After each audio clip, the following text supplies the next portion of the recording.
Hey everyone, this is Scott from Forgot to Grow Up. Welcome to our His Dark Materials Season 1 Episode 2 Thoughts video. I just finished watching the latest episode of His Dark Materials on HBO, and I'm just going to be sharing my general thoughts on the episode. In this episode, we see Lyra is settling into her new life with Miss Coulter, and there's some ups and downs, and that's what this episode is mainly about. But yeah, as I like the way we start off this episode, where we see kind of Lyra's just kind of taken in by all the kind of glitz and glam of this lifestyle that Coulter kind of has to offer her. Trusting her instincts or trusting the instincts of her daemon.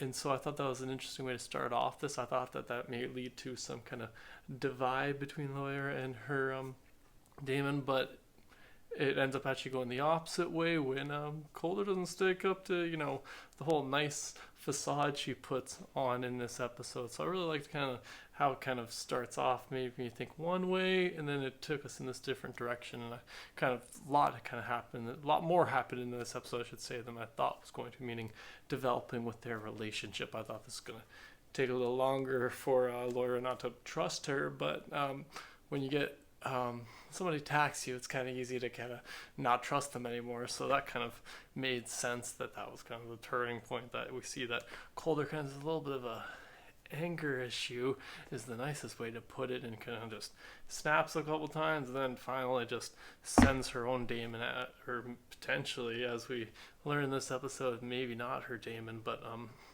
it's still sending that her daemon after Lyra's and essentially attacking her.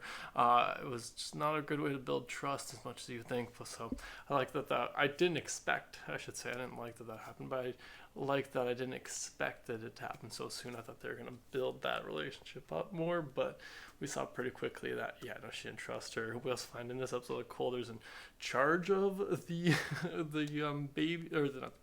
the children kidnapping organization, whatever their board name was. It's a weird name I couldn't really put together, nor could I pronounce it, but that was an interesting kind of discovery, that it's like, well, what are you doing with these kids? And then we also learned that she can go a further distance away from her daemon than everybody else, and that's just like, okay, I didn't know that was a rule to begin with, to be honest. I don't know if I missed that in the last episode, but it was something I learned, at least. So it's interesting. It's like, okay, so she can go further than everybody else. What does that have to do with? But maybe it has to do with this other thing we learned in this episode.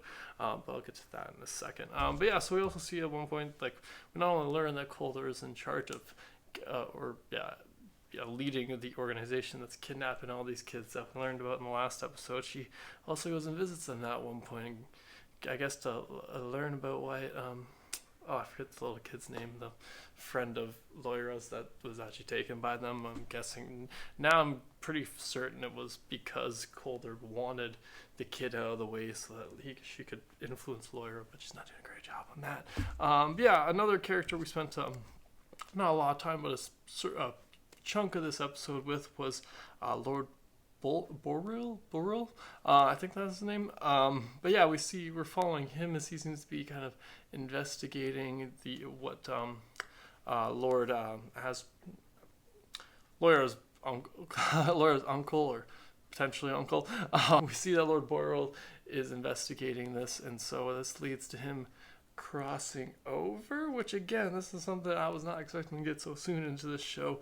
We see Lord Boril crosses to a different world that looks pretty much like our world, like pretty damn close, at least from what I know of what London looks like from modern TV. It's just Doctor Who, really. But that was an interesting thing. Again, something I thought they were going to tease out further, but they gave us into the second episode, so that was really interesting. I really like that because I want to know more about these different worlds and stuff like that. That's the stuff that really, really intrigues me about this show. So I like that we got it sooner, but again, it was just something that gave it to us sooner than I expected, which I like, but it was also, again, unexpected. So that was interesting to kind of see, and I'm curious to learn more about what he's been doing in that one. We see he just meets somebody there at some point who's aware of these other worlds, but I'm kind of curious to learn more about that. Speaking of Lawyer's uncle, or I guess not, we found out in this episode he I can't remember his name, something with an A. But he's played by, what's his name? But anyways, Laura's uncle's actually her dad, which it's not that big a surprise. I kind of had a suspicion of this last episode, but again, a lot of stuff happened in this episode that I just thought was going to get teased out a little bit more down the road, but they just gave it to us all right away. So I'm like, okay, cool. I like answers. But it also just kind of opens up the where do we go from here. We leave Laura at the end of this episode. She just ran away, which is smart. But at the same time, she didn't have enough of a plan. Maybe when she went to grab the golden compass, she maybe should have grabbed, a coat. But we also see that she ends up being kidnapped at the end of this episode, which seems to be a theme amongst children in this show in general. But I'm curious to see what ends up going with that. We'll have to wait for the next episode for that. But yes, that's all my thoughts on this episode of His Dark Materials. Be sure to let me know in the comments below what you thought about this latest episode. Thanks again for remembering to subscribe to the channel if you haven't already, and have a good one.